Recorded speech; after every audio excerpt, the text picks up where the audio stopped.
This week in the Missouri Senate, we review a measure voters will see in November. SJR 71, a resolution. Senate Joint Resolution 71 was pre-filed on December 1st, heard by the Missouri Senate General Laws Committee on February 7th, perfected on February 28th, sent to the Missouri House of Representatives on March 7th, third read and finally passed on May 17th. Senator Rusty Black of Chillicothe is the sponsor.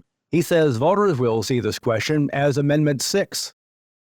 Senate Joint Resolution 71 states upon voter approval that the administration of justice shall include levying costs and fees to support salaries and benefits for state and county law enforcement personnel whose duties are reasonably related to the operation of the criminal and civil justice system, including sheriffs, former sheriffs, prosecuting attorneys, former prosecuting attorneys, circuit attorneys, and former circuit attorneys.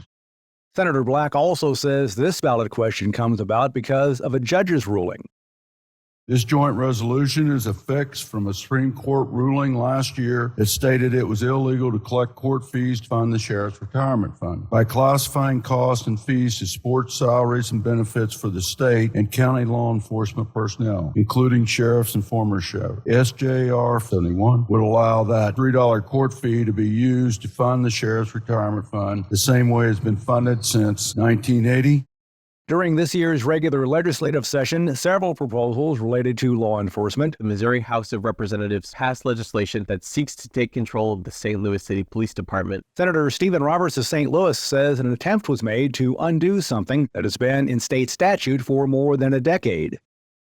The Missouri House of Representatives passed legislation that seeks to take control of the St. Louis City Police Department from the city and place it under the control of Jeff City. I oppose this legislation. I've heard the concerns of constituents and believe that it's in the city's best interests that the residents have control of their police department.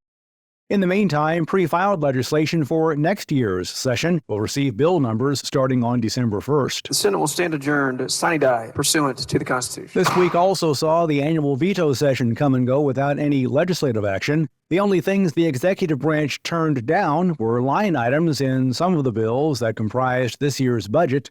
It takes 2/3 of the full legislature to override a governor's veto. Obviously, our task is dealing with costs of health care, so we're interested in hearing what your thoughts are on that. We don't have any particular... In addition, the Missouri Senate Interim Committee on driving down the cost of health care held its first hearing. We will follow this panel's progress as we move closer to the end of the year. It is thought this committee's work could result in legislation that would be considered during next year's regular legislative session.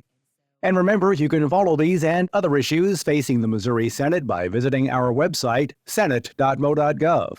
Reporting from the state capitol, I'm Dean Morgan.